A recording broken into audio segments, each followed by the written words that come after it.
खण्डलाकारं व्याप्तं येन चराचरं तत्पदं दर्शितं येन तस्मै श्री गुरवे नमः। अज्ञानतिमिरान्धस्य ज्ञानाञ्जनशलाकया चक्षुरुन्मीलितं येन तस्मै श्री गुरवे नमः।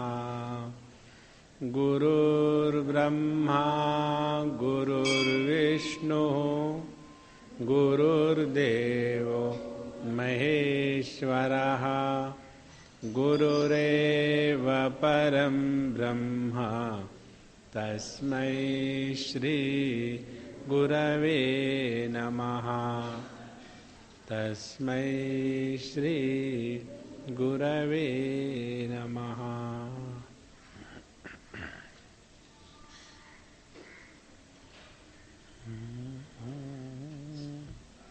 विचार और अविचार, इन दोनों के कारण व्यक्ति अपने आप का भला या बुरा कर लेता है। इसलिए इन्होंने पिछले बार ये बताया कि जब तक हम एवं जना हितेच्छा भी कर्तव्या विषमूर्छिताः अहो विनाशं यान्त्यैः उच्चैः मोहेनान्धिकृता खलु धन्योऽसि भार्गवत्वन्तु यस्मादभ्युदयं गतः विचारः सर्वमूलं हि सोपानं प्रथमं भवेत्। हे भार्गव, हे परशुराम, भगवान दत्तात्रेय बता रहे हैं कहानी कि एक ऐसा स्थान था जहाँ अनेक पथिक कहीं जा रहे थे, जंगल में गए और वहाँ जाने के बाद उनको बड़ी भूख लगी और इतनी जबरदस्त भूख लगी कि वो उस भूख के प्रभाव में क्या खाना चाहिए क्या नहीं खाना चाहिए इसका विवेक नहीं कर सके।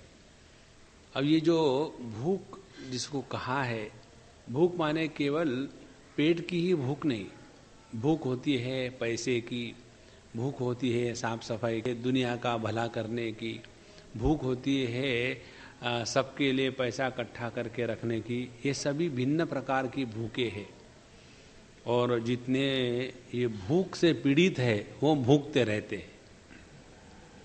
तो ऐसे वे लोग भटकते रहे, गलत चीजें खाई और उसके कारण अत्यंत दुख को प्राप्त हुए और अपने आप को नष्ट कर लिया। यहाँ तक पिछले कहानी में बताया था। अब परशुराम जी के बारे में कहते हैं, हे भार्गव धन्यः असि, तुम धन्य हो। कारण क्या कि विचारः सर्वमूलं ही सोपानं प्रथमं भवेत्। अपने जीवन में विचार का उदय होना ये जीवन की सबसे बड़ी प्राप्ति है। और परश्रेयो महाशोध प्राप्तो जानीहि सर्वदा सुविचारमृते क्षेम प्राप्ति कस्य कथम भवेत्। अविचार परो मृत्युः विचार रहिता जनां विमृश्यकारी जयति सर्वत्राभीष्ट संगमात्।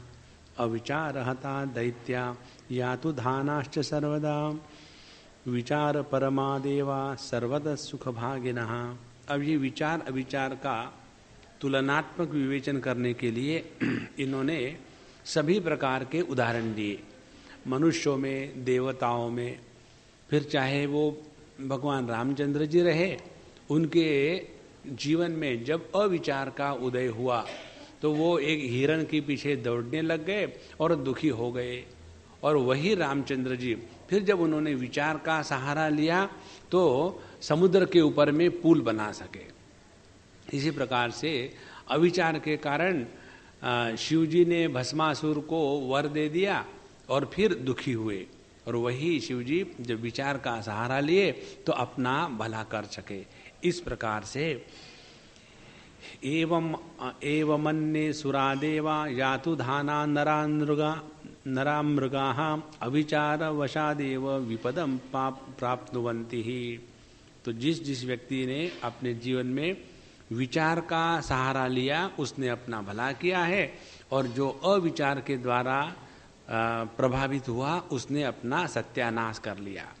इसीलिए यहाँ सबसे बड़ी आवश्यक बात यह है कि हमको अपने जीवन में विचार को महत्व देना चाहिए। अब हम कैसा विचार करते हैं? असल में वो विचार ही नहीं होता, वो होता है केवल अपने अहम ग्रह की पूजा। और कैसी है? कहते हैं कर्तव्यम अविचारेण प्राप्य मुह्यन्ति सर्वतः विचार्य कृत्वा सर्वेभ्यः मुच्यते अपार संकटैः एवं लोकांश्चिरदोषात् अविचार संगतो भवतः भवद यस्या विचारो यावत् स्यात् कुतस्तावत् विमर्शनम। लेकिन मनुष्य अपने जीवन में हमको कर्तव्य करना है, हमारे पीछे ये ड्यूटी लगी है, वो ड्यूटी लगी है। ड्यूटी करने के बाद जब आदमी दुखी होता है ना, तो उसने ड्यूटी नहीं करी होती है। कर्तव्य कर्म करना माने कर्तव्य कर्म करने के पश्चात यदि दुख का निर्माण हुआ तो हमने जीवन में कभी भी कर्तव्य कर्म नहीं किया था। केवल अपनी दूसरों के द्वारा मनवाने के लिए अपने आप को उच्च स्थान पर रख करके लोगों ने देखो हमको क्या मिलता है, हम तो उनके भलाई के लिए कह रहे थे, कोई किसी की भलाई के लिए नहीं कहता है। और जब उन्होंने हमारी बात नहीं मानी तो दुख हो गया। तो यदि आपने कर्तव्य कर्म किया तो कर्तव्य कर्म किसको कहते हैं? जो हमको करणीय है वो कर लिया और छुट्टी कर गई। लेकिन हम चाहते हैं कि हमने जो कहा, हमने जो बताया वो जगत के द्वारा, लोगों के द्वारा स्वीकार होना चाहिए। तो यदि वो स्वीकार नहीं हुआ तो दुखी हो गए, और यदि दुखी हुए तो हमने कर्तव्य कर्म नहीं किया।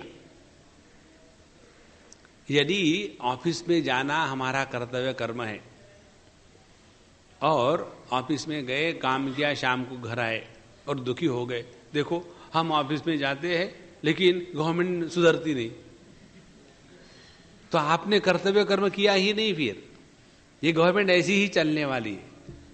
इसीलिए जिस कर्म के पश्चात, ध्यान से सुनना, जिस कर्म के करने के पश्चात मन में किसी भी प्रकार के दुख की निर्मिति होती है वह कर्तव्य कर्म है, ऐसी हमारी भ्रांति होती है। वो कर्तव्य कर्म नहीं है।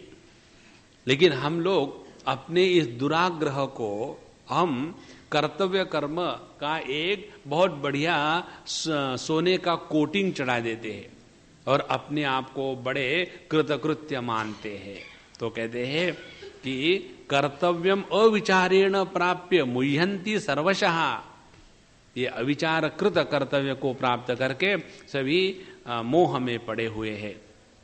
और जब तक कि यह मोह है हम कभी भी विचार नहीं कर सकते, और जब तक विचार नहीं करेंगे तब तक के कैसे इसके अविचार के बंधन से निकल जाएंगे। इसके बाद विचार शीतल स्पर्शः कथम स्यात् साधनम विना साधने साधनत्वेवम् एकमात्रम परमं सर्वतोधिकम। अब यदि ये विचार का इतना महत्व है तो सवाल ये है कि यह विचार कैसे प्राप्त हो। देखो जीवन में विकार अपने आप प्राप्त होते हैं। जैसे किसी को सर्दी, कोई भी सर्दी होने के लिए साधना नहीं करता, सर्दी अपने आप हो जाती है। पेट बिगड़ने के लिए किसी को साधना नहीं करनी पड़ती है। उसी प्रकार से स्पॉन्डिलोसिस होने के लिए क्या साधना करी आपने? तो जीवन में विकार, रोग इत्यादि आने के लिए साधना करने की आवश्यकता नहीं है। उसी प्रकार से अपने मन में काम, क्रोध, लोभ, मोह इत्यादि आना, उसके लिए साधना करने की आवश्यकता नहीं है। स्वभाव वस्तु प्रवर्तते, वो तो प्रकृति का स्वभाव है। लेकिन यदि विचार करना हो तो उसके लिए साधन करना पड़ता है। तो यदि ये बात समझ में आ जाए, कौन सी, कि विचार कैसे करना ये भी सीखना पड़ता है। ये बात अनेक जन्मों के पुण्य जब परिपक्व हो जाते तब समझ में आती है। कौन सी, कि विचार करना भी एक शास्त्र है। विचार किस प्रकार से किया जाए यह भी एक कला है।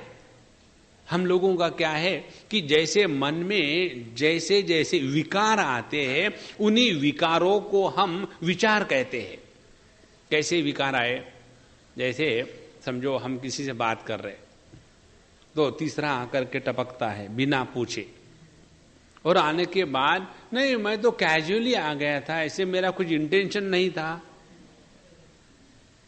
और उस समय कैसे आए कैजुअली हम, कि मैंने सोचा कि टाइम है मेरे पास बर्बाद करने के लिए तो उसको क्यों ना बांटूं। मैंने विचार किया और विचार करने के बाद मैं उन दोनों के बीच में जाके टपका, और टपकने के बाद वो कुछ बात कर रहे थे तो फिर मैंने सोचा कि मेरी विचार करने की क्षमता इतनी अच्छी है तो दोनों के बातों के बीच में मुंह क्यों ना मारूं। तो जो व्यक्ति ऐसा कर रहा है उसको लगता है कि वो विचार कर रहा है, लेकिन ये विचार नहीं होता, ये विकार है। जब जिस वस्तु के साथ, जिस विषय के साथ हमारा संबंध नहीं, जिस वस्तु विषय के साथ हमारा कोई ओपिनियन नहीं पूछा जाता, जिसके साथ हमको होना आवश्यक नहीं है, जहां हमारे ओपिनियन की आवश्यकता नहीं है, वहां किसी भी प्रकार से अपने विचारों को अभिव्यक्त नहीं करना, ये विचार है। देखो कितने घरों में झगड़े होते हैं ना, इसी के कारण होते हैं। समझो लड़का लड़की जवान है, शादीशुदा होकर के आए हुए हैं, अब ये मियाँ बीबी कुछ बात कर रहे हैं। अब ये जब मियाँ बीबी बात कर रहे हैं तो वहां उस घर के वृद्ध व्यक्ति को जाकर के हाँ क्या क्या कहा, किसके बारे में बोल रहे, वाय कोई आवश्यकता नहीं है। यदि आवश्यकता होगी तो बच्चे बताएंगे, यदि आवश्यकता नहीं है तो उनको अपने यौवन का सुख लेने दो ना। हमको बीच में जाकर के दूध में नमक, चीनी डालो प्रभु, नमक क्यों। और ऐसी चीज को हम सोचते हैं कि हम विचार कर रहे हैं। इसीलिए बहुत बहुत महत्व की बात यह है कि हमको ये समझना है विचार करना माने क्या, विचार किस प्रकार से किया जाता है। और यदि हम विचार कर रहे हैं तो उस विचार के फलस्वरूप हमारा जीवन कैसा होगा, इन सब चीजों को जब समझेंगे तब जाकर के विचार करना क्या है ये समझ में आएगा और उसके द्वारा हम लाभान्वित होंगे। तो यदि हमने विचार किया और उस विचार का परिणाम ये निकला कि हम दुखी हो गए, तो वो विचार नहीं था, पहली बात। दूसरी बात, यदि हमने विचार किया और उस विचारों के कारण हमारे मन में विचारों की झड़ी लग गई, तो वो विचार नहीं था, वो विकार था। जैसे चिंता करना और चिंतन करना दोनों भी विचारात्मक है, क्योंकि चिंतन भी मन के वृत्तियों के द्वारा ही किया जाता है और चिंता भी मन के वृत्तियों के द्वारा ही की जाती है। अब चिंता और चिंतन में क्या फर्क है? चिंता के कारण हमारे पेट की और मन की एसिडिटी बढ़ जाती है।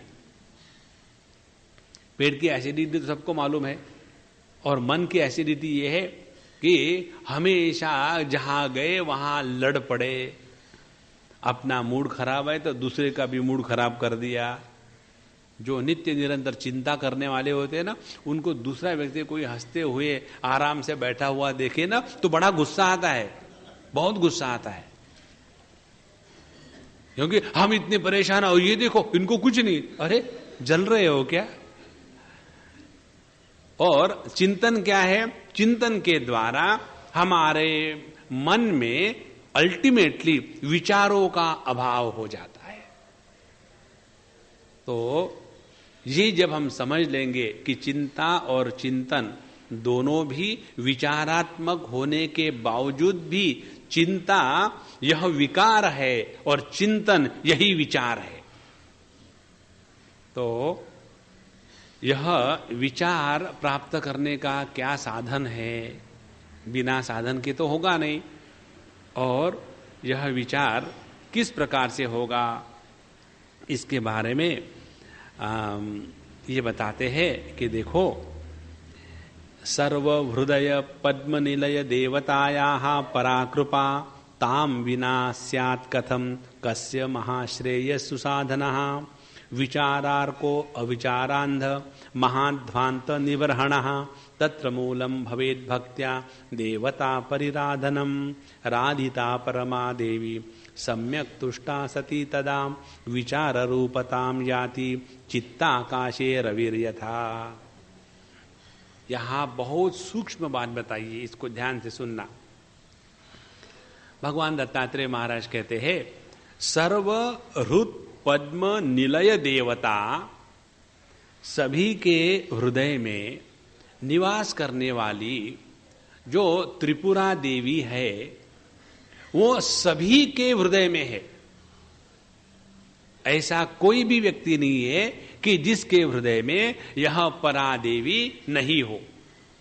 यहां जिसको त्रिपुरा देवी कहा है, जिसको परा देवी कहा है, उसी को योग की भाषा में 4 वाणियों में विभाजित करके बताते हैं।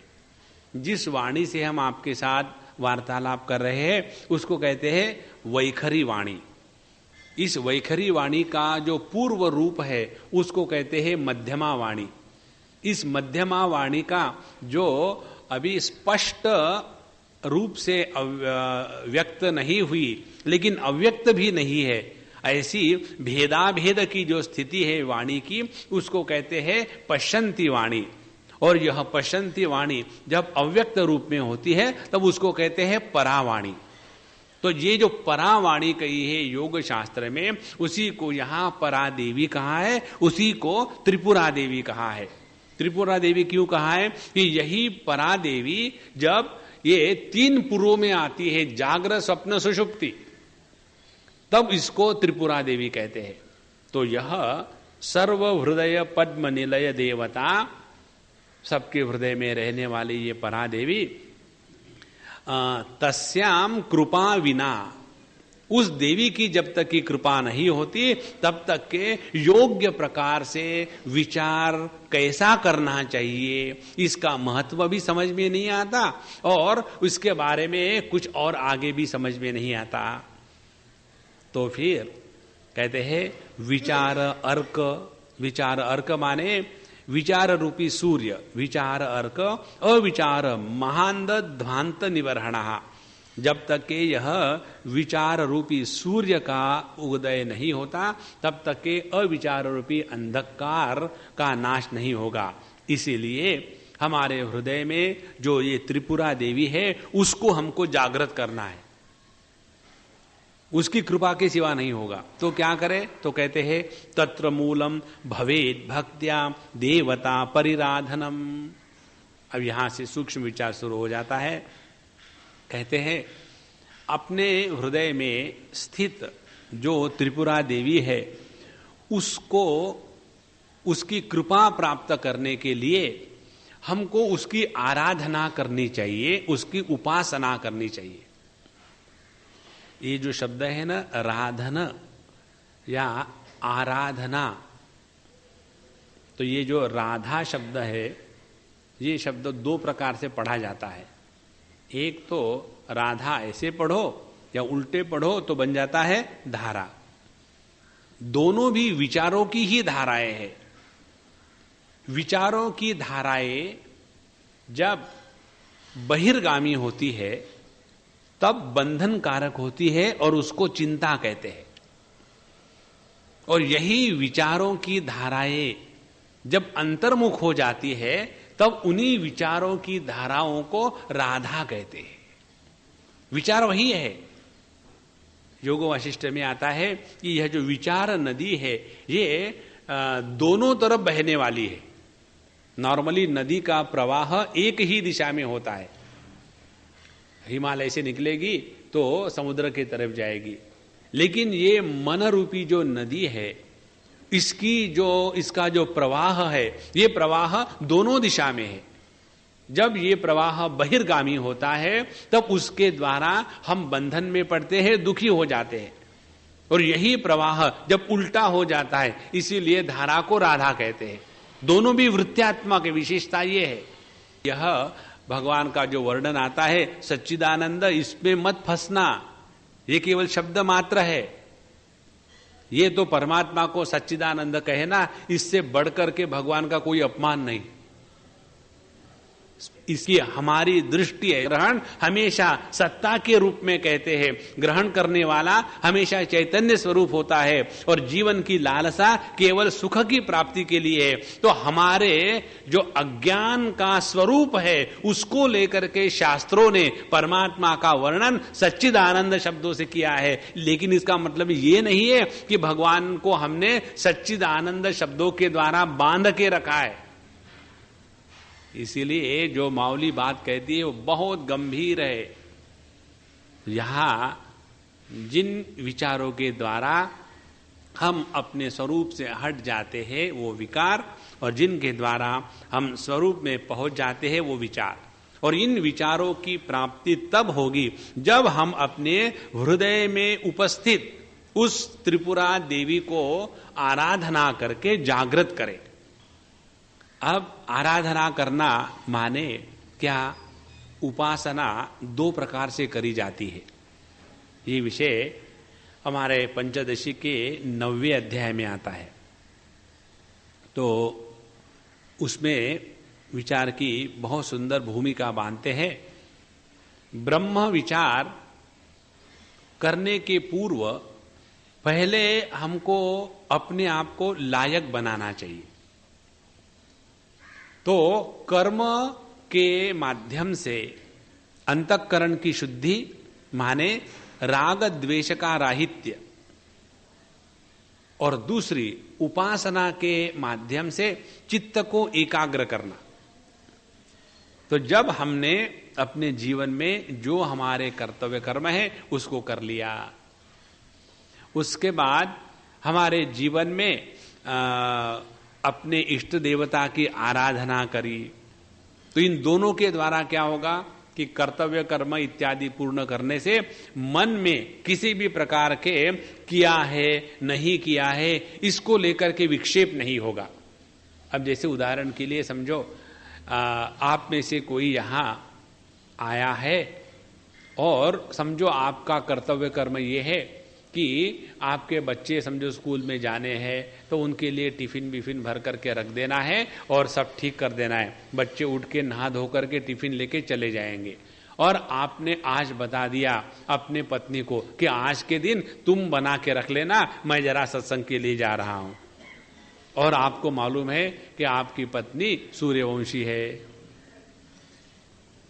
तो यहां आने के बाद मन में होगा कि देखो मैंने बताया तो है लेकिन पता नहीं वो करती कि नहीं तो बच्चा आज भी भूखा जाएगा, माने कल भी गया था। तो ये जिसके मन में विक्षेप होगा, क्या वो सत्संग कर सकता है? सवाल ही नहीं। और यही बात पूरे जीवन की है। इसीलिए जब हम कर्म करते हैं, माने जो कुछ हमको करणीय है उसको करने के बाद मन शांत रहता है। जैसे हमको यहां आपके पास आना है तो हमारी वहां ड्यूटी है हमारे आश्रम में कि सुबह में 5:30 से लेकर के 6 बजे तक के ध्यानाभ्यास करके हमारे स्टूडेंट को जो बताना है बताना है। अब यदि हम ये कहें कि नहीं हमको तो यहां जाना है, हम तो यहां सत्संग करने लिए, वहां का क्लास क्यों ले? और यदि हम वहां से चले आए बिना क्लास लिए तो हमारा मन खटकेगा कि हम आकर के आपकी तो सेवा कर रहे हैं, लेकिन हमारा बंबई में होने का मूल कारण क्या है कि हमारे विद्यार्थियों की सेवा करें, वो मूल कारण है। यदि वो हमने नहीं किया तो हमारे मन में कहीं ना कहीं खटकता रहेगा।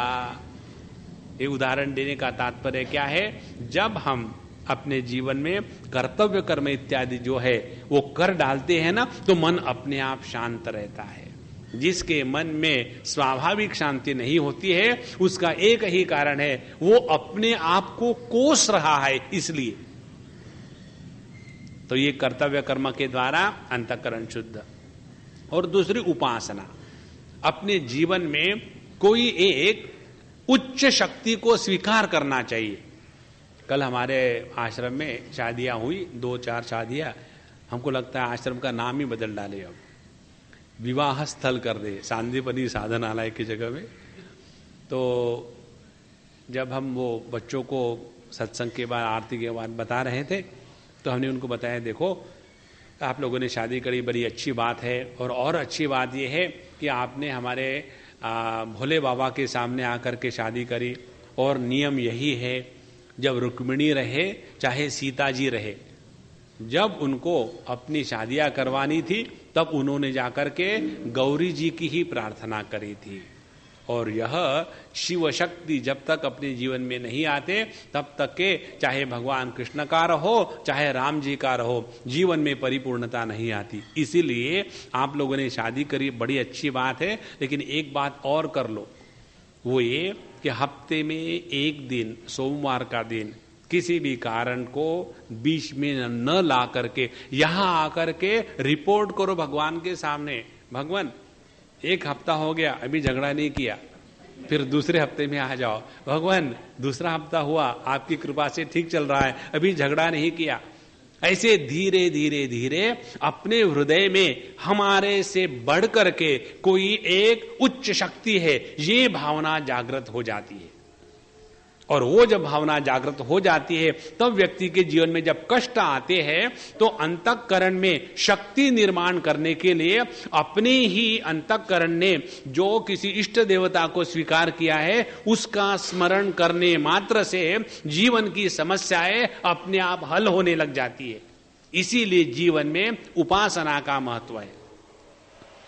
तो पहले कर्म के द्वारा अंतःकरण शुद्ध कर ले और फिर उपासना के द्वारा मन को एकाग्र कर ले। अब देखो, उपासना के द्वारा मन जब एकाग्र हो जाता है तो जीवन की समस्याएं कैसे हल होती है। ये बातें आप सबके जीवन में होती है, ऐसी नई बात नहीं बता रहा हूं, सिर्फ कैसी होती है ये बता रहा हूं। जब हमारे जीवन में कोई समस्या आती है तो हम दुखी हो जाते हैं और बड़े विक्षेप को प्राप्त हो है। कल रात को मुझे एक फोन आया और उसमें उस अम्मा ने कहा कि स्वामी जी इस प्रकार से हो रहा है,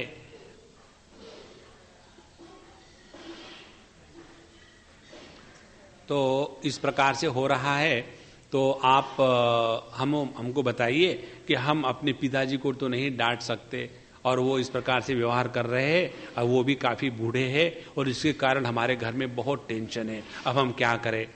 तो हमने उनको बताया ऐसा ऐसा करो, तुम उनकी लड़की हो, वो तुमसे प्रेम करते हैं, अब उनको बुढ़ापे में बेबीइंग की इच्छा हो रही है, तो जाकर के उनकी थोड़ी सेवा करो, उनको जरा महत्व दो, उनको अपने हाथ से खाना खिलाओ, फिर उनका गुस्सा चला जाएगा, सब ठीक होगा। हमने उनको बता दिया। बताने के बाद कहते देखो स्वामी जी यही तो मजा है, मेरे सामने इतनी समस्या खड़ी हुई थी और मैं परेशान थी, अब क्या करूं क्या नहीं। आपको मैंने फोन किया, ये फोन का बिल भले मुझे 200 रुपए आ जाए, लेकिन ये 200 रुपए की इन्वेस्टमेंट के कारण मेरी समस्या हल हो गई। हमने क्या किया? हमने कुछ नहीं किया, सिर्फ उस अम्मा का हमारे प्रति प्रेम भाव है, इसलिए जो भी बात हम कहते हैं वो मान लेती है और वो मान लेने के कारण उसका मन शांत हो जाता है और शांत मन के द्वारा किसी भी समस्या को सामने ले जाओ, वो समस्या अपने आप हल हो जाती है। ये है उपासना का सौंदर्य। इसीलिए अपने जीवन में कोई साधु संत या कोई इष्ट देवता, कोई भगवान जब हम पकड़ लेते हैं तब उस उपासना के द्वारा अपने ही अंतःकरण में जो सुप्त शक्ति है उस शक्ति को जागृति आ जाती है। ये दो बातें जब हो जाती है, कर्म और उपासना, तो इसके द्वारा फिर आगे विचार या वेदांत चिंतन संभव है। तो इसको कहते वेदांत चिंतन करने के पूर्व कर्म और उपासना के द्वारा हम अपने अंतःकरण को शुद्ध और एकाग्र बना लेवे। एक तो ये पद्धति है। दूसरी पद्धति ये है, यदि हमने ये नहीं किया तो क्या करें, नेवर माइंड, रोने की जरूरत नहीं। तो फिर हमने जो श्रवण किया है, श्रवण के बाद मनन और निधिध्यासन, इसी को उपासना कहते हैं। लेकिन ये उपासना कैसी है, वेदांत श्रवण के पश्चात करी गई उपासना। इसीलिए कई बार लोग जो कहते हैं ना कि देखो हम इन लोगों को जानते हैं, ये वेदांत का श्रवण कर रहे हैं, पिछले 20 साल से 25 साल से खूब स्टडी ग्रुप में जाते हैं, स्टडी ग्रुप लेते हैं, लेकिन उनका जीवन देखो सबके साथ झगड़ा करते रहते हैं। क्या उपयोग हुआ स्टडी ग्रुप में जाने का? तो उसका कारण क्या है, उन्होंने स्टडी ग्रुप ज्वाइन करने के पहले कर्म उपासना नहीं करी थी, इसीलिए उस ज्ञान का प्रभाव उनके जीवन में नहीं दिख रहा है। तो यदि उन्होंने अध्ययन किया, श्रवण किया, तो उसके पश्चात मनन निधिध्यासन करेंगे तो वो भी उपासना ही है। तो इस उपासना के द्वारा हम अपने हृदय में जो त्रिपुरा देवी है उसको प्रसन्न करें। और इसीलिए कहते हैं तत्र मूलम भवेद भक्त्या देवता परिराधनम राधिता परमा देवी सम्यक तुष्टा सती तदा। और हे परशुराम जी, आपको याद है आप मेरे पास आए थे तो मैंने आपको बताया था कि देखो तुम त्रिपुरा देवी की उपासना करो। ये त्रिपुरा देवी बहुत शक्तिशाली है। तुम्हारे जीवन में जो भी समस्या होगी, चाहे बच्चों के एडमिशन की हो, चाहे बस मिलने की हो, चाहे लोकल कैच करने की हो, जो भी समस्या होगी, सभी समस्याओं का समाधान आप यदि इस भगवान की उपासना करो तो हो जाएगा। फिर व्यक्ति उस इष्ट देवता की उपासना करने में लग जाता है। वो उपासना करने से क्या हो जाता है कि हमारा जो मन छोटी छोटी चीजों को लेकर के विक्षेप को प्राप्त होता था, रिएक्ट करता था, वो होना बंद हो गया। वो होना बंद हो गया तो उसी के कारण 99% प्रॉब्लम सॉल्व हो गए। प्रॉब्लम्स बाहर कहीं नहीं है। जितनी समस्याएं हैं उन सभी समस्याओं का मूल अपने से है। और हे परशुराम जी, सा परमा देवी त्वया राधिता, और उस देवी की आराधना तुमने 12 साल तक करी। फिर कहते हैं उस देवी की आराधना करने के फलस्वरूप तुम्हारे मन में ये विचार आया। तो विचार का उदय तब हो जाता है कि जब हमने अपने जीवन में एकाग्रता से जीना सीख लिया। अब देखो ये विचार सभी के मन में आता है। कौन सा? कि हम किस लिए जिए हैं, कब तक जीते रहेंगे। रोज वही सुबह होती है, फिर वही अपना नहाना धोना, वही चाय पानी, वही न्यूज़पेपर लेना, और फिर वही बच्चों को नाइटी पहन करके वो स्टॉल पर छोड़ने के लिए जाना, और फिर वही समहाउ टाइम पास करना, फिर वही 2-4 टीवी की सीरियल, फिर इधर से कोई आया उधर से कोई गया, फिर सो गए। ये कब तक करते रहेंगे? ऐसा विचार जब जीवन में आ जाता है ना, तब समझ लेना भगवान की कृपा होने लग गई है। जब मन एकदम अस्वस्थ हो जाता है, किसको लेकर के? ये जो रूटीन चल रहा है, कब तक खाते रहेंगे, कब तक सोते रहेंगे, कब तक सिनेमा देखते रहेंगे, कब तक ये दुनिया के पैसे इकट्ठे करेंगे, व्हाट नेक्स्ट? ये इस प्रकार की इच्छा या विचार जब हृदय में निर्माण हो जाता है तो समझ लेना भगवान की अप्रतिम कृपा हो गई। क्यों? कि यही संपूर्ण जीवन को बदलने का बीज है। और इसको निर्माण करने के लिए साधन क्या है? तो कहते हैं यह त्रिपुरा देवी की उपासना हमको करनी है। तो यह जब त्रिपुरा देवी अपने जो हृदय में है उसकी जब हम उपासना करते हैं, अब जरा ध्यान से सुनना, जो देवी अपने हृदय में है उसकी उपासना करना माने क्या? नित्य निरंतर अपने मन को अंतर्मुखी करके रखना। जितना हम अपने मन को अंतर्मुखी करके रखेंगे तो उसका परिणाम क्या होगा? परिणाम ये होगा कि हम जगत में कार्य करते रहेंगे लेकिन हमारा ध्यान रहेगा अपने पर। जैसा हम आपके सामने आकर के बोलते हैं तो हमारे मन में क्या भावना है इस समय? हमारे मन में ये केवल भावना ही नहीं है, अनुभव भी है कि हमारे स्वामी जी आकर के हमारे मुख से बोलते हैं। हमको इसके बारे में 1% भी कहीं डाउट नहीं। यदि ऐसी बात है तो जहां भी हमको ले चलो, जो भी कुछ बोलना है नहीं बोलना है, उसको ले करके हमारे मन में किसी भी प्रकार के विक्षेप, फ्रस्ट्रेशन इत्यादि नहीं आता। कारण क्या? कि जहां हम व्यासपीठ पर आके बैठे, अखंड मंडलाकारम कहा, हमारा चैनल ऑफ, स्वामी जी का चैनल ऑन।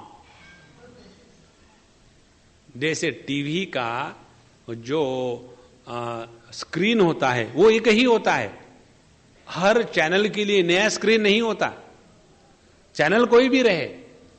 उसी प्रकार से वही वाणी, वही मन, वही इंद्रिय, वही बुद्धि, उसके माध्यम से अब कौन अभिव्यक्त हो रहा है? यदि अपना समर्पण अपने इष्ट देव के प्रति होवे तो व्यक्ति अपने आप अंतर्मुखी होने लग जाता है। और ये अंतर्मुखित्व के कारण मन व्यक्ति का नित्य निरंतर प्रसन्न और शांत रहता है। के समय विचार ही आएंगे। ये मत कल्पना करना कि अपने मन में क्रोध, काम, लोभ की वृत्तियां नहीं आएगी। वो जरूर, यह मन का स्वभाव ही है। आधा पुरुषार्थ अक्रोध और लोभ ये न आवे, ये नहीं हो सकता। फिर हमारा पुरुषार्थ क्या है? पुरुषार्थ क्रमांक 1 हम के द्वारा, और पुरुषार्थ क्रमांक 2 हम को नित्य भगवान में लगे।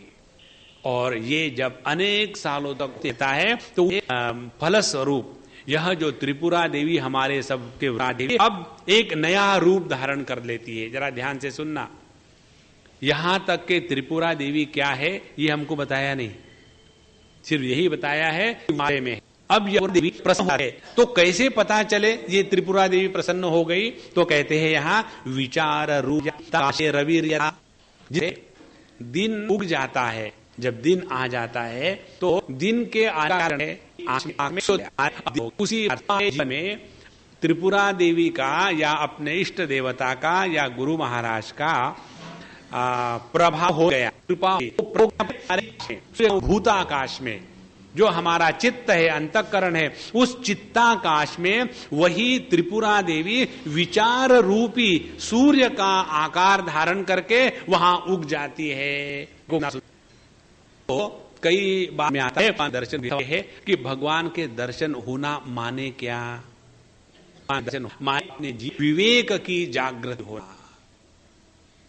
एक जगह में एक श्लोक है, यम तु रक्षितुम इच्छन्ति, वो जब हमारी मदद करना चाहते हैं तो हस्ते यष्टिम आदाय न तिष्ठति, हाथ में डंडा लेकर के नहीं खड़े होते कि चलो मुझे मेरे साधक की मदद कर रही है तो मैं वहां चौकीदार बन करके खड़ा होता। नहीं, फिर सुबुद्ध्या योजयन्ति तम, उसके बुद्धि में प्रकाश डालते हैं, उसको सुबुद्धि प्रदान करते हैं। तो जब यह त्रिपुरा देवी हमारे जीवन में आराधना के पश्चात प्रसन्न हो जाती है तो उस त्रिपुरा देवी का रूप होता है विचार रूपताम याता का, और तस्मादिजापाम ताम त्रिपुराम परमेश्वरीम सर्वान् चिन्म शिवाधयेत अकम सद्गुरु द्वारत क्रमाद आराधनैपि मूलम स्यात् भक्ति निर्मला। अब यहां कैसे विचार चल रहा है इसको ठीक से समझ लेना। अविचार के कारण सब दुख है और दुख का निराकरण केवल विचार के कारण होता है। फिर विचार और विकार, इसको स्पष्ट समझ लेना। फिर सवाल यह आता है विकार को निर्माण करने के लिए साधना नहीं करनी पड़ती, लेकिन विचार को निर्माण करने के लिए साधना करनी पड़ती है। तो कौन सी साधना है? अपने जीवन में इष्ट देव के प्रति अपनी उपासना प्रारंभ हो जाए। अब जब ये उपासना होती है तो उस उपासना का प्रभाव जब हमारे जीवन में विचार रूपी सूर्य उदय होने लग जाता है, तब समझ लेना कि वह इष्ट देवता त्रिपुरा देवी अब हमारे हृदय में अवतरित हो गई है। देखो, भगवान ने अनेक अवतार लिए हैं, भगवान के अवतारों की कोई गिनती नहीं है। तो जब हम भगवान का नाम लेते हैं, हरि ओम हरि ओम हरि ओम इत्यादि, तो यह भगवान का नामावतार हमारे वैखरी वाणी में है। उसके बाद बिना ज्यादा प्रयत्न के जब हमारा मन भगवान का नाम चैंट करते रहता है, मनी मन, कई लोगों को देखा होगा आपने, वो किसी से बात नहीं करते लेकिन गुमसुम भी नहीं होते, वो अपने नाम लेने में मस्त रहते हैं। वहां भगवान का जो अवतार है वो मध्यमा वाणी के रूप में हुआ है। फिर वही जब मंत्र और परिपक्व हो जाता है तब ऐसा व्यक्ति सहज स्थिर होता है। जीवन की सहज जो स्थिरता है, सहज जो स्थैर्य है, उसका लक्षण है आंखें। जो व्यक्ति सहज स्थिर होता है उसकी आंखों में चंचलता कम हो जाती है।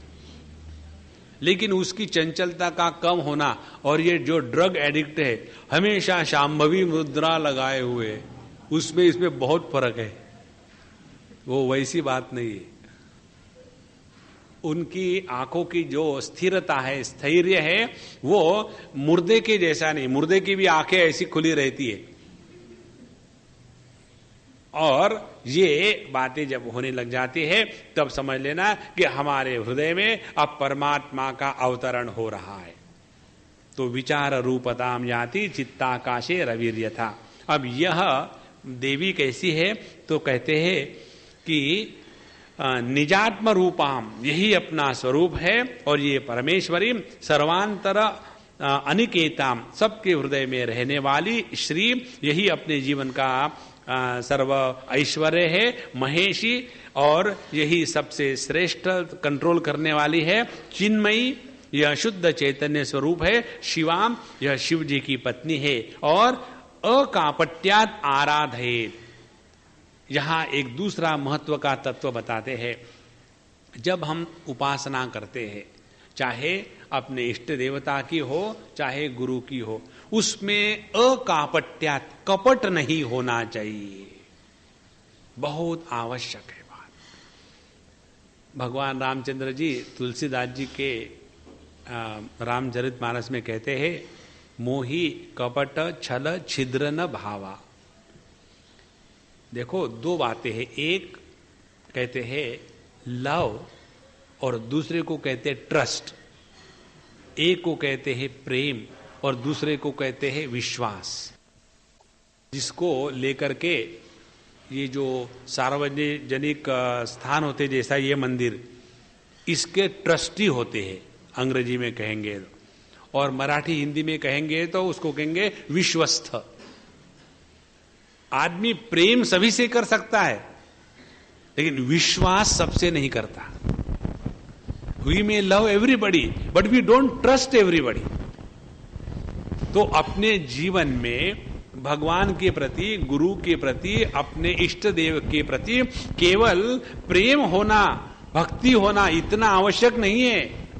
इससे भी बढ़ करके यह विश्वास होना चाहिए, यह ट्रस्ट होना चाहिए कि परमात्मा ने आज तक मुझे देखा है, आज तक उसने मुझे संभाला है और आज भी मुझे वो संभालेगा।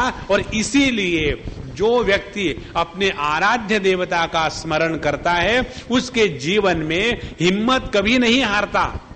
जो हिम्मत हार जावे और रोना शुरू कर दे, पता नहीं मेरा क्या होगा, कैसा होगा, तो उसका तो अपने देवता के प्रति, गुरु के प्रति विश्वास है ही नहीं।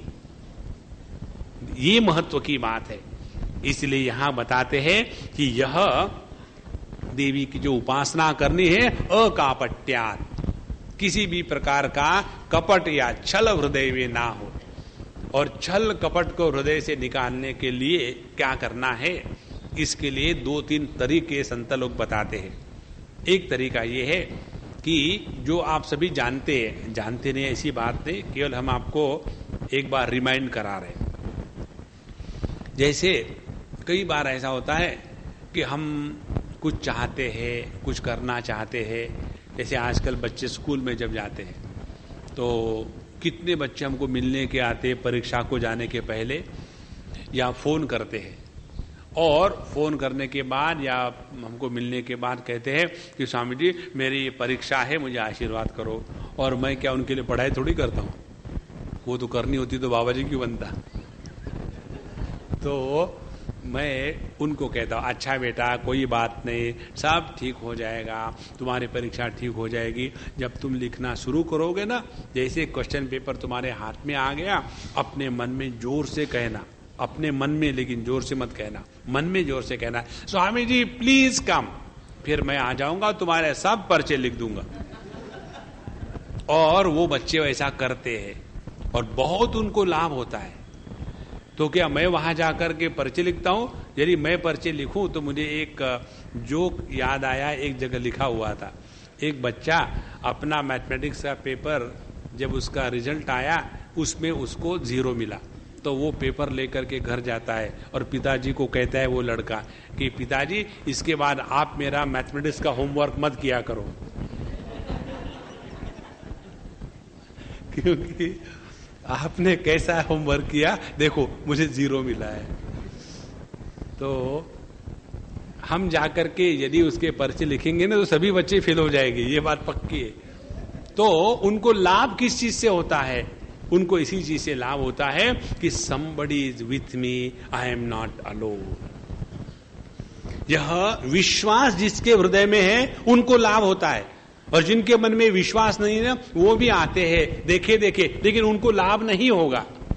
लेकिन यदि वो अपने ही पढ़ाई के कारण पास हो गए तो उसका जो दोस्त होगा वो कहेगा देखा मैंने कहा था ना, हमारे स्वामी जी के पास चलो, डेफिनेटली पेपर अच्छा होगा। फिर वो भी बच्चे तो बच्चे ही विचार करते हैं, हाँ शायद I think it is like this only. और धीरे धीरे उनको अपने जीवन में एक कोई आधार मिल गया, और ये एक कोई श्रेष्ठ आधार जब अपने जीवन में आ जाता है ना, तब व्यक्ति का आत्मविश्वास बढ़ जाता है। आत्मविश्वास को ही परमात्मा विश्वास कहते हैं। तो परमात्मा में विश्वास जागृत करने के लिए जो प्रक्रिया है उस प्रक्रिया को कहते उपासना या आराधना। और यह परमात्मा विश्वास कैसा जागृत हो जाता है? पहले आत्मविश्वास से।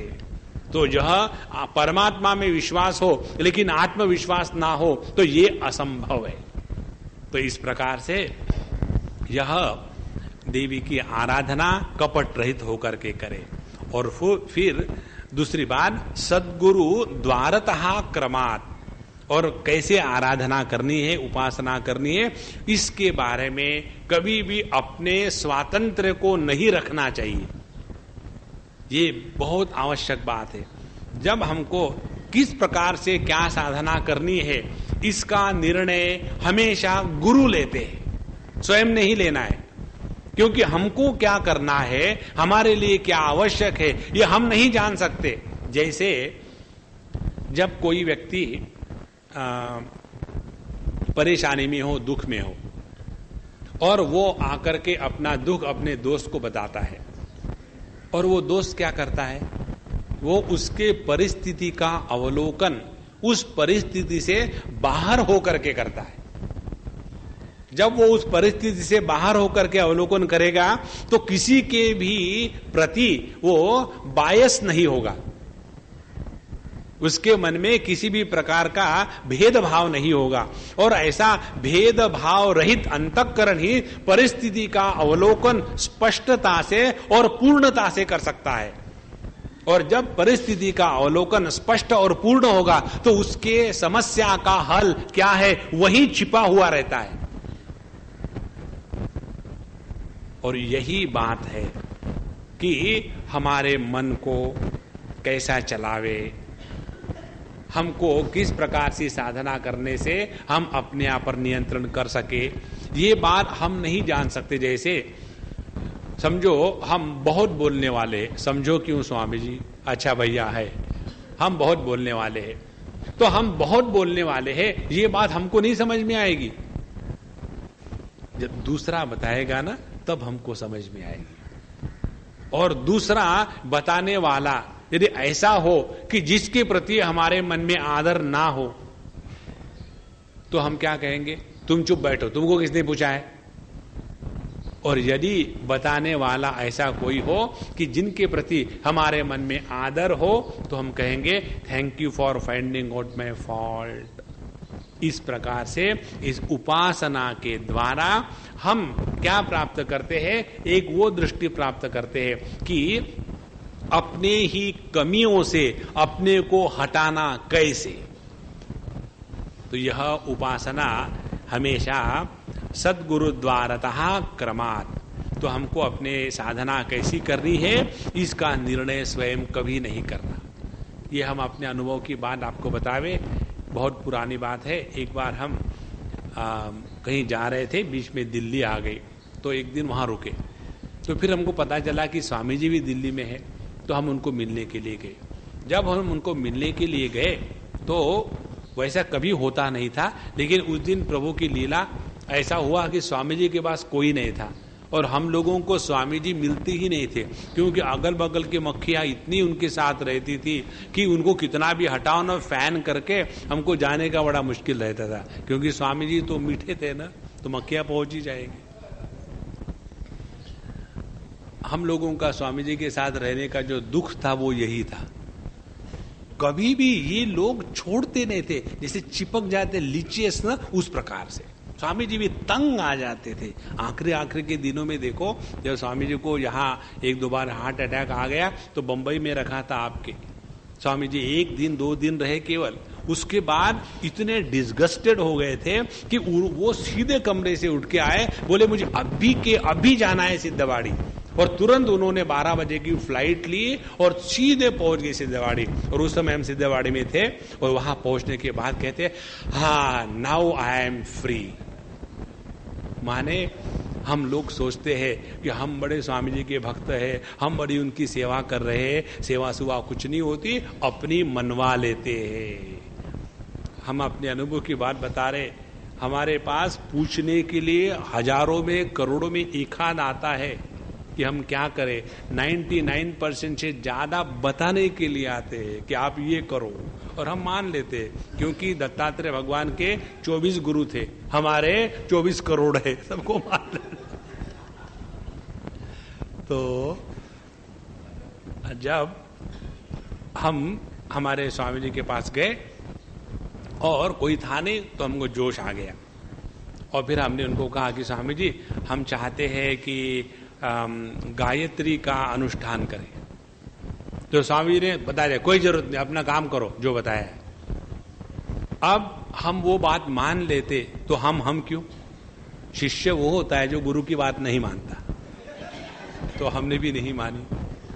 तो फिर हमने प्लीड किया, लेकिन स्वामी जी लोग कहते हैं कि यदि भगवान कृष्ण के मंत्र की उपासना करनी है तो पहले गायत्री का अनुष्ठान करना पड़ता है, इसलिए हमने पूछा। माने स्वामी जी को थोड़ी मालूम है, हमको ही मालूम है। तो जैसे हमने फिर से दूसरे बार कहा तो स्वामी जी तुरंत अपना टोन बदल दिए, बोले हाँ ये तो बात ठीक है। फिर हमको जोश आ गया, और फिर हमने कहा फिर हम इसकी उपासना, ये जो उसका अनुष्ठान करना है वो कलकत्ते में करे, या बोले नहीं तुम अपने उत्तर काशी में जाकर के करो, गंगा जी के किनारे, बड़ा अच्छा होगा। फिर हमको जोश आ गया, और फिर उसके बाद जो जो हम कहते गए वो स्वामी जी हाँ कहते गए। ध्यान से सुनना, जब गुरु अपने शिष्य की हर बात मानने लग जाता है, उस समय उस शिष्य को गुरु ने अपने मन से ड्रॉप कर दिया है। बहुत आवश्यक बात है, ये छोटी छोटी बातें होती है, ये पुस्तकों में नहीं मिलेगी कहीं। यदि हमको गुरु के साथ रह करके अपना भला करना है तो हमको बदलना है, गुरु को नहीं बदलवाना।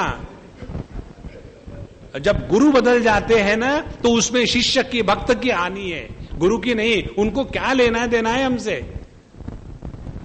इसीलिए कहते हैं कि सद्गुरु द्वारतः क्रमात् आराधयेत् अकापट्यात्। और जब हमने ऐसा कहा तो हमको लगा अच्छा चलो, अब फिर हमारा मन प्लानिंग करने लग गया। उतने में फिर दूसरे कोई लोग आ गए तो हमको वहां से जाना ही पड़ा। और जब हम जा रहे थे और जब स्वामी जी की तरफ देखा, स्वामी जी ने कुछ कहा नहीं हमको, लेकिन उस समय निकलते समय उसे एक क्षण में हमको मैसेज मिल गया कि हमारे जैसा महामूर्ख चैतन्य और कोई नहीं है। उस समय हम चैतन्य थे, अब जड़ है। जब हमको क्या साधना करनी है इसका निर्णय गुरु लेने को समर्थ है, तो हमने क्या साधना करनी है इसका निर्णय लेने वाले हम अपने गुरु के सामर्थ्य पर और अपने गुरु का अपने प्रति जो प्रेम है इस पर संदेह निर्माण कर रहे हैं। इसीलिए अपनी साधना कभी भी अपने मर्जी से नहीं करनी चाहिए। एक बार पिछले बैच की बात है, एक विद्यार्थी था, आया और मुझे कहने लग गया, Swami ji I want to talk to you. मैंने बोला बोलो। बोले स्वामी जी अब 1 साल हो गया है लेकिन आपने मुझे अभी तक नहीं बताया साधना क्या करनी है, तो मैं सोच रहा हूं ऐसी ऐसी साधना करूं। तो हमने कहा कि 1-2 साधना के बारे में हमने जो बातें बताई वो बताओ। हमने क्या बताई बातें? तो बोले स्वामी जी आपने बताया था कि साधना हमेशा गुरु के आदेश से और उनकी देखरेख में करनी चाहिए, अपने आप नहीं करनी चाहिए। हाँ, दूसरी बात, किस साधक को या शिष्य को क्या साधना आवश्यक है ये भी गुरु निर्णय लेकर के बताते हैं। ठीक है, ये बताया था? हाँ बताया था। हाँ अब बोलो तुम्हारा क्या प्रश्न है, मुझे ये बताओ कि मैं साधना क्या करूं। तो हमने कहा इसका मतलब क्या निकला, तुमको ये लग रहा है कि हमारा आपके तरफ ध्यान नहीं है, हम 25 बार आपको बुला करके आपको हग नहीं करते, आपको ऐसा कि देखते ही नहीं, लेकिन हम आपको बता दें आपकी क्या क्या समस्या है।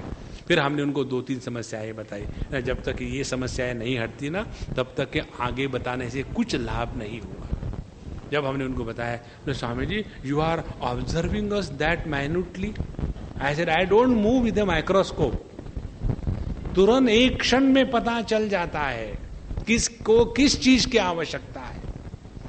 इसीलिए हमको अपने जीवन में साधना क्या करनी है इसका निर्णय हमेशा गुरु पर ही छोड़ना चाहिए। और फिर उसके लिए फिर चाहे हमको हग करना हो, किस करना हो, या चपाटी लगानी हो, या कुछ काम बताना हो, ये सब की सब बातें बता करके धीरे धीरे धीरे गुरु अपने में जो कमियां है उसको खींच करके निकाल डालता है, तब कहीं विचार का उदय हो जाता है। ये बहुत महत्व की बात है। तो कहते हैं कि यह त्रिपुरा देवी की उपासना आराधयेत् अकापट्यात् सद्गुरु द्वारतः क्रमात्। और ये आराधना करने का मूल क्या है? आराधनेपि मूलम स्यात् भक्ति श्रद्धा च निर्मला। आराधना करने का मूल है हृदय में भक्ति और श्रद्धा होवे। भक्ति और श्रद्धा का क्या फर्क है? भक्ति ये है कि हमारे अंतःकरण में जो हमको अच्छा लगता है उसके प्रति प्रेम होवे। पहली स्थिति, हम आपको 3 स्थितियां बताने वाले हैं। हर एक के हृदय में प्रीति या प्रेम स्वाभाविक है। किसी को भी अपने आप से प्रेम करो ये सिखाना नहीं पड़ता, चाहे मनुष्य हो चाहे गधा हो, सबका अपने प्रति प्रेम स्वाभाविक है। उसको कहते हैं प्रीति। यह प्रीति जब अधोगामी होती है तब उसको आसक्ति कहते हैं। अधोगामी माने जड़ वस्तुओं के प्रति या बहिर्गामी, जगत के जो ईंट पत्थर है उनके प्रति मन में प्रीति है तो उसको आसक्ति कहेंगे। और जब आसक्ति जीवन में आ जाती है तो आसक्ति का बोझा हम अपने सर पर रख करके चलते हैं। और जो व्यक्ति आसक्ति का बोझा अपने सर पर रख के चलता है, उसके चेहरे की हंसी मेकअप करने के बाद भी नहीं ऊपर आती, हमेशा चेहरा लटका रहेगा। क्यों? कि इतना बोझा सर पर लाद के जा रहा है। व्यक्ति चिंता करने वाला है कि चिंतन करने वाला है, ये उसकी आंखों से और चेहरे का जो कंटूर है ना, उससे पता चलता है। जो हमेशा चिंता करने वाला है, उसके सभी के सभी मसल, यदि उसका कोई मशीन होगा टेंशन मेंशन करने का, मेंटेन करने का, तो देखेंगे ये इतना हाई टेंशन होगा कि 1000 किलोवाट की जो इलेक्ट्रिसिटी की लाइन है उससे भी बढ़ करके, क्योंकि टेंशन ही अपना सब मसल्स पर आ जाता है। तो जब प्रीति अधोगामी है तब उसको कहते हैं आसक्ति। और यही प्रीति, देखो ये बहुत महत्व की बात है, प्रीति वही है, यही प्रीति जब ऊर्ध्वगामी होती है तब उसी प्रीति को भक्ति कहते हैं। अब देखो, हम अपने जीवन में प्रीति में रह करके आसक्ति के शिकार हो रहे हैं या भक्ति के द्वारा अपना उद्धार कर रहे हैं। इसीलिए जो शब्द आते हैं संस्कृत के, जिनको शब्द का ज्ञान है संस्कृत भाषा का, उसमें शब्द मात्र से सब समझ में आ जाता है। अपना उद्धार करो, उत माने ऊपर, धार माने उत्हर, अपने आप को ऊपर उठाओ। उद्धरेद आत्मनात्मानम नात्मानम अवसादये, तो अपने आप को ऊपर उठाओ माने अपने आप से कोई जो ऊंची चीज है, अपने इष्ट देवता है, गुरु है, अपने शास्त्र है, साधु संत है, उनके प्रति अपने आप को समर्पित कर दे, माने उन्होंने जो मार्ग बताया है उसके अनुसार चले, तब हमारे मन में भक्ति निर्माण हो गई। इसीलिए मातृभक्त होता है, पितृभक्त होता है, देशभक्त होता है, पत्नी भक्त नहीं होता। शब्द, मैं शब्दों की बात कर रहा हूं, है ना, क्योंकि अधोगामी जो है वो आसक्ति है और जो ऊर्ध्वगामी है वह भक्ति है। तो कहते आराधनेपि मूलम स्यात् भक्ति। जब हमारे प्रेम का विषय कुछ अच्छा ऊंचा हो तब उसी प्रेम को भक्ति कहते हैं। दूसरी बात, भक्ति च श्रद्धा। अब श्रद्धा किसको कहते हैं? श्रद्धा कहते हैं जिसके प्रति हमारी भक्ति है, इसको जरा ध्यान से सुनना, जिसके प्रति हमारी भक्ति है वह समर्थ है, वह प्रभु है, उसमें सब कुछ है, यह न जानकर भी स्वीकार करना, इस क्षमता को, इस शक्ति को श्रद्धा कहते हैं। और यह श्रद्धा हमेशा अंधश्रद्धा होती है। Don't condemn that word. The faith has to be blind. जब तक के हम अज्ञान के क्षेत्र में कार्यान्वित है, जब तक के हम अज्ञान के क्षेत्र में हैं, तब तक के श्रद्धा के शक्ति पर ही चलेंगे। और जब ज्ञान हो जाता है तब हमको श्रद्धा की कोई आवश्यकता नहीं। क्यों? कि ज्ञान के क्षेत्र में दूसरा कोई होता ही नहीं, केवल एक एवं अद्वितीयम, वहां दूसरे की आवश्यकता ही नहीं। तो जब तक कि हम अज्ञान के क्षेत्र में है, जब तक कि हम किसी को दूसरा है ऐसा करके स्वीकार करते हैं, तो स्वीकृति में जो शक्ति है उस शक्ति को श्रद्धा कहते हैं।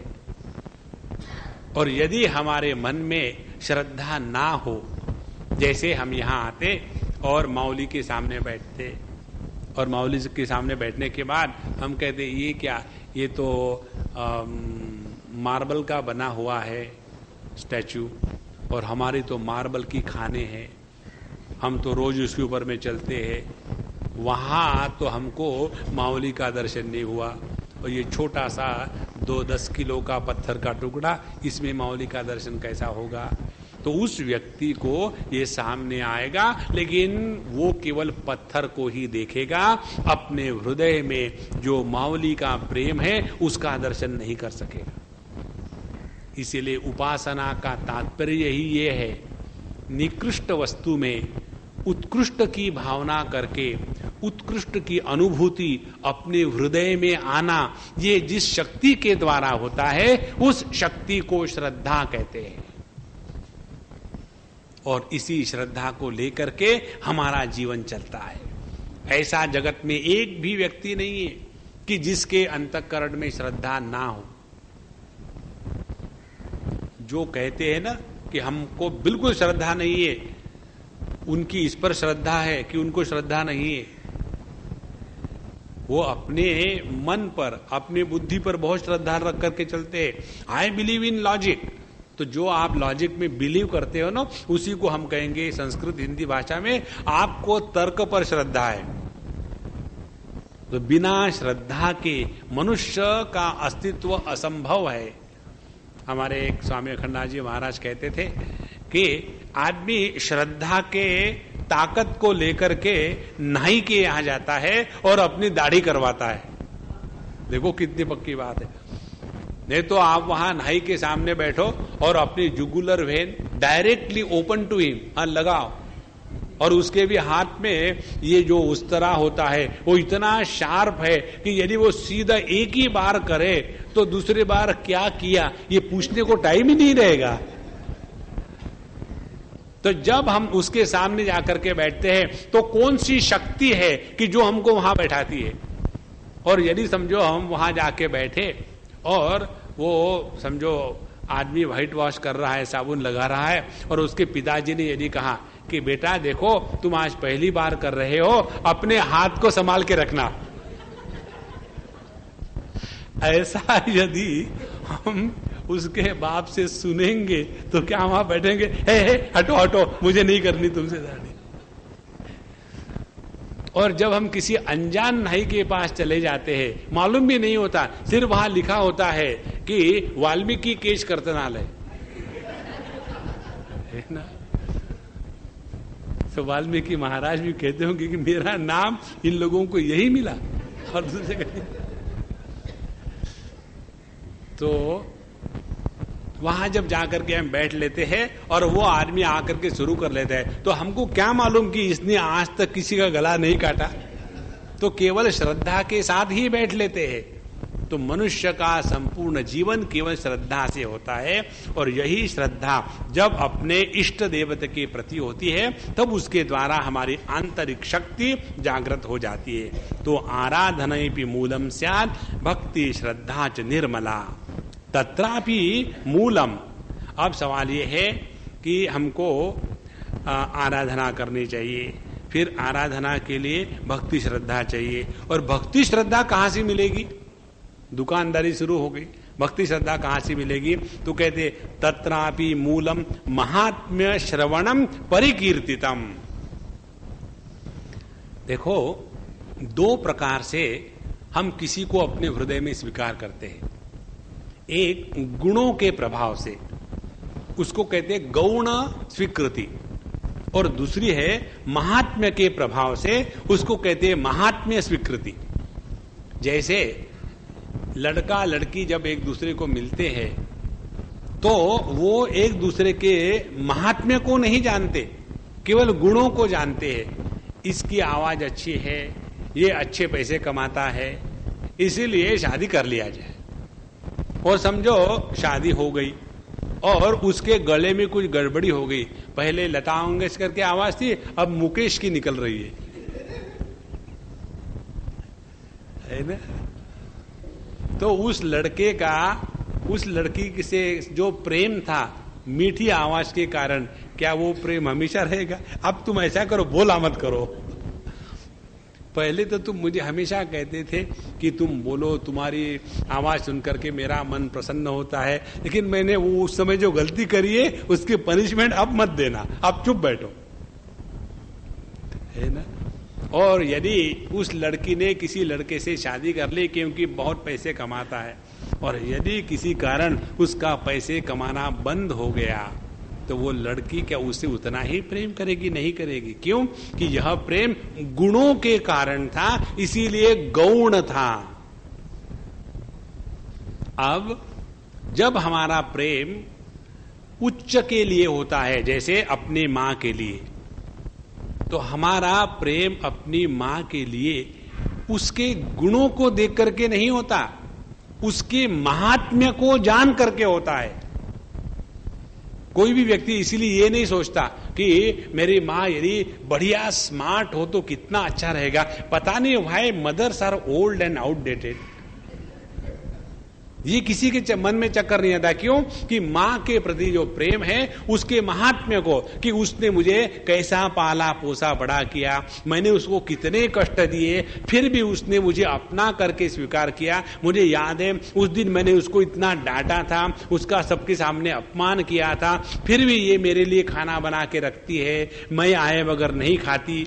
ये सब बातें जब धीरे धीरे हृदय में इकट्ठी हो जाती है तो हमारा अपने मां के प्रति जो महात्म्य है वो बढ़ जाता है। इसीलिए जो गौण प्रेम है, गुणों के कारण का जो प्रेम है, उस प्रेम में फेलियर हो सकता है। इसीलिए वैसे प्रेम में पढ़ते हैं, मी प्रेमात पढ़ लो,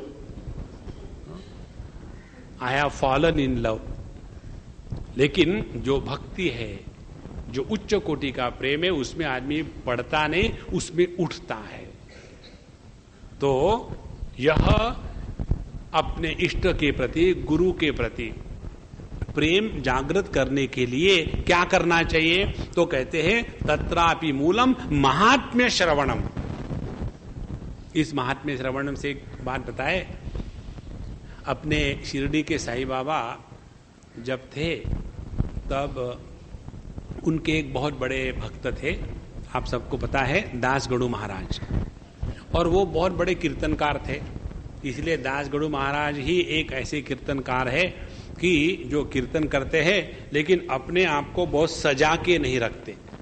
वो केवल एक अपना धोती लंगोटी बांध लेते हैं, लुंगी, और ऊपर का जो शरीर है उनका वो खुला रहता है। और वो अपने सर पर बहुत बड़ी पगड़ी और अनेक प्रकार के अच्छे अच्छे कपड़े और उसके सोने चांदी के बटन, ये सब बातें वो नहीं करते थे। कारण क्या? एक बार वो उनके गुरु महाराज शिरडी के बाबा थे। तो एक बार जब वो कीर्तन करने के लिए निकले तो बाबा के पास गए नमस्कार करने के लिए, बाबा मैं कीर्तन के लिए जा रहा हूँ, आशीर्वाद करना। तो उन्होंने कहा कि तुम ऐसे सज धज के जा रहे हो, कहीं शादी करने के लिए जा रहे हो क्या? फिर दूसरा उन्होंने उदाहरण दिया, जहां यहां महाराष्ट्र में एक बैलों का त्योहार होता है, पोला जिसको कहते हैं। तो उस दिन बैलों को बड़ा सजाते हैं, उनसे काम नहीं लेते। तुम तो उसके जैसे लग रहे हो, उतारो ये पहन करके, कहीं भगवान का कीर्तन होता है। तो उस शिष्य ने तुरंत सभी का सभी उतार दिया और सिर्फ एक धोती या लुंगी रखी। बोले देखो अब कितना अच्छा लग रहा है, अब प्रभु के गुण गाओ। तो उन्होंने अपने गुरु की महिमा अपने कीर्तनों के द्वारा बहुत गाई। तो बाबा तो एक ही स्थान पर थे, शिरडी के बाहर गए नहीं। लेकिन जब वो बंबई इत्यादि एरिया में आते थे कीर्तन करने के लिए, तो उनके कीर्तनों में शिरडी के बाबा का महात्म्य, उसका वर्णन होने लग गया। जैसे उनके महात्म्य का वर्णन होने लग गया तो धीरे धीरे लोग शिरडी जाना प्रारंभ हो गए। और हम जितने भी शिरडी को जाते हैं वहां की गंदगी देखने के लिए थोड़ी जाते हैं। वहां जो जाते हैं इसलिए जाते हैं कि हमारे मन में उनके प्रति महात्म्य बुद्धि है, इसलिए जाते हैं। तो भक्ति जागृत होती है महात्म्य बुद्धि के द्वारा, और भक्ति टिकी रहती है जब तक कि ये महात्म्य बना हुआ है। और ये महात्म्य को बनाए रखने के लिए अंतःकरण में श्रद्धा का होना आवश्यक है।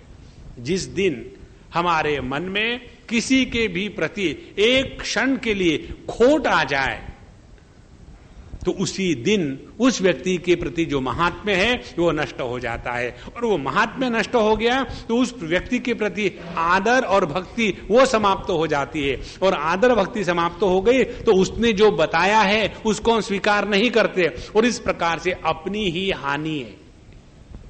इसीलिए कहते हैं हाँ कि तत्रापि मूलम महात्म्य श्रवणम परिकीर्तितम अतः ते प्रथमम राम महात्म्यम संप्रवर्तितम। इसीलिए हे राम, हे परशुराम जी, इसीलिए तुमको मैंने सबसे पहले ये त्रिपुरा देवी का महात्म्य बताया था। देखो, पूरा विचार को ठीक से समझ लेना, ये बहुत बड़ा ग्रंथ है, इसीलिए हम एक एक वर्ष के साथ नहीं चल पाएंगे। इसीलिए कहते हैं कि देखो परशुराम जी, आप जब मेरे पास आए थे, यहाँ तो दत्तात्रेय जी उनको राम कह करके पुकारेंगे, लेकिन जब हम कह रहे तो हम कैसे उनको ऐसे कहे। तो परशुराम जी को जब इस प्रकार से कहा कि तुम जब पहले मेरे पास आए थे तो मैंने आपको ये त्रिपुरा देवी की आराधना उपासना कैसी करनी है ये बताया था। इसका कारण यही था। यही विचार उपनिषदों में आता है। एक बार विरोचन और इंद्र दोनों बृहस्पति जी के पास विद्या ग्रहण करने के लिए गए। तो जाने के बाद उन्होंने कहा, तुम दोनों लोग आ गए, बड़ा अच्छा है, भगवान की बड़ी अच्छी लीला है, कृपा है। मेरे पास यही सवाल था कि अब मेरे गायों के जो तबेले हैं वो साफ करने के लिए कोई था ही नहीं। चलो, भगवान ने आपको भेज दिया, आपको ज्ञान चाहिए ना, यहाँ थोड़ी सेवा करो गौ माता की। कब तक करो? 20, 25, 30 साल। और 32 साल उनसे सेवा करवा ली। और 32 साल के बाद दोनों को उपदेश किया। उपदेश ये किया कि यह शरीर ही आत्मा है। और ये उपदेश लेकर के विरोचन गया, बाबा जी यदि मैं ना कहूंगा ना तो फिर 32 साल गोबर, ठीक है बाबा, जो भी कुछ आत्मा हो मंजूर, और चला गया। और फिर इंद्र, इन्होंने फिर इस पर विचार किया, शरीर आत्मा कैसे हो सकता है, क्योंकि आत्मा के अमुक अमुक लक्षण बताए, ये तो शरीर में नहीं उतरते। फिर वो जाकर के गुरु के पास जाता है कि आपने जो बताया ये आत्मा के लक्षण है और ये शरीर के लक्षण है, इसका तो कोई तालमेल नहीं बनता, कैसा है? बोले हाँ, तुमने विचार ठीक ही किया, शरीर आत्मा नहीं हो सकता। फिर कोई बात नहीं, रह लो कुछ दिन के लिए। फिर 32 साल। इसके द्वारा गुरु ने क्या किया? गुरु ने एक किया, इस विद्यार्थी में मैं जो कहता हूं इस पर श्रद्धा है या श्रद्धा नहीं है। जिस पर श्रद्धा नहीं थी वो विरोचन पहले ही बॉल में क्लीन बोल्ड आउट। और जिसमें श्रद्धा थी कि नहीं, गुरु महाराज जानते हैं तत्व क्या है और वो मुझे जिस प्रकार से बता रहे हैं उसी प्रकार से मुझे जानना चाहिए। इस प्रकार से जब उसके मन में श्रद्धा रही, कि गुरु में श्रद्धा तब होती है जब उनके प्रति प्रेम हो, उनके प्रति भक्ति हो और उनके प्रति श्रद्धा हो। इन प्रेम, भक्ति, श्रद्धा, इन तीनों के मिक्सचर को कहते हैं महात्म्य ज्ञान। और जब हमारे हृदय में किसी के भी प्रति महात्म्य ज्ञान जागृत हो जाता है, तब जाकर के हम उसका उपदेश उसके द्वारा प्रभावित हो सकते हैं। यदि हमारे मन में महात्म्य ना हो, अब आप ही देखो, आप लोग तो हमेशा सत्संग करने वाले हैं, जिस व्यक्ति के प्रति, जिस व्यासपीठ पर बैठे हुए बोलने वाले के प्रति आपके मन में श्रद्धा आदर ना हो, वो कितना भी अच्छा बता रहा हो, उसमें आनंद की अनुभूति नहीं होती। कहते हाँ उन्होंने अच्छा बताया, लेकिन अब ऐसा है कि मैं जरा बिजी हूं ना, मुझे जाना ही पड़ेगा, क्योंकि श्रद्धा की कमी है। और जहां श्रद्धा होती है, चाहे वो कुछ बोले या न बोले, उसी के द्वारा हमको लाभ होता है। तो यह अतः ते प्रथमम राम महात्म्यम संप्रवर्तितम।